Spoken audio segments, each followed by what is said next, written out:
हमारी प्राणायामों की श्रृंखला चल रही है और काफ़ी ज़्यादा हम प्राणायामों के बारे में बात कर चुके हैं, लेकिन भ्रामरी, उद्गीत, कपालभाति और दूसरे अन्य प्रकार के प्राणायामों के बाद एक बड़ा ही सिंपल प्राणायाम है जिसको जाप भी आप कह सकते हो या प्राणायाम भी कह सकते हो। इसको बोलते हैं उद्गीत प्राणायाम। और उद्गीत प्राणायाम में क्या किया जाता है, साक्षात ईश्वर का ही नाम का जप किया जाता है। लंबा गहरा श्वास ऐसे भरा जाता है। मैं इसकी विधि आपको बता रहा हूँ।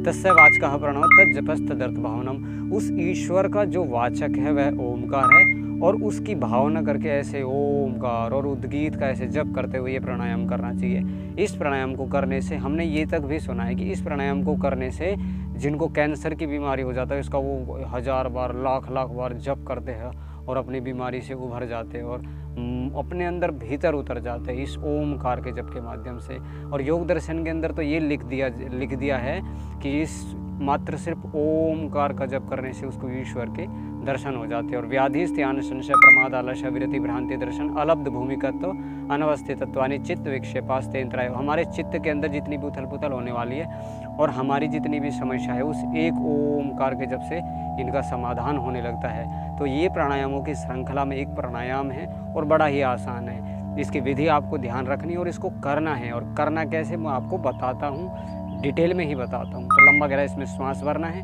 ध्यान मुद्रा या वायु मुद्रा में जैसे पहले प्राणायाम में बताया उस प्रकार से बैठ जाना है और लंबा गहरा श्वास भरना इस प्रकार से और चेहरे के ऊपर ऐसे स्माइल रखनी है। देखो ऐसे।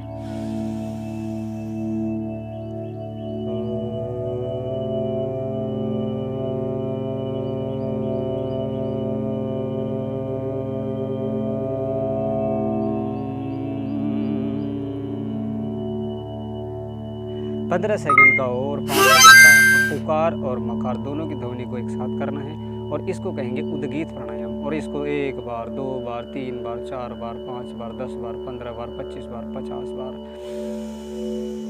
सामान्य जप का जो विधान होता है वो 108 बार होता है, लेकिन इसमें क्या होता है कि प्राण को पूरा भर करके पूरा छोड़ दिया जाता, प्राणों को पूरा भर करके पूरा छोड़ दिया जाता, प्राणों को पूरा भर करके पूरा छोड़ दिया जाता।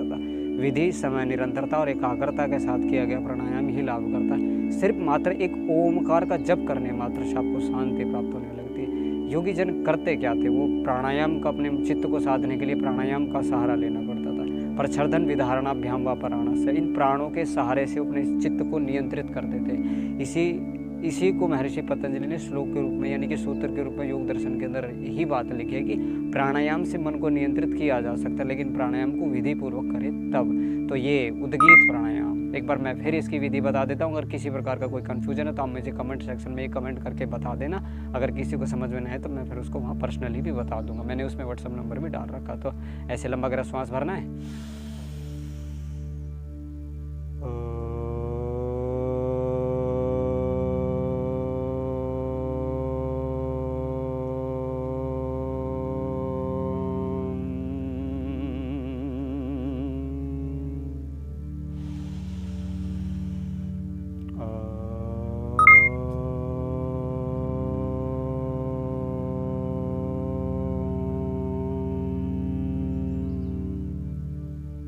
आपको 1-2 बार से शुरू करके 50 बार 100 बार से जितना भी आपके शरीर के अंदर क्षमता है, मन आपका पूरा शांत हो जाएगी। जितनी भी आपके अंदर क्षमता उस हिसाब से आप इस प्राणायाम को कर सकते हैं। अगर आपको कुछ समझ में नहीं आया तो मुझे कमेंट करके, मैंने पहले भी कहा था, कमेंट करके बता सकते हैं। तो अगर आपको ये भी वीडियो पसंद आई तो लाइक शेयर एंड सब्सक्राइब करें। आपका बहुत बहुत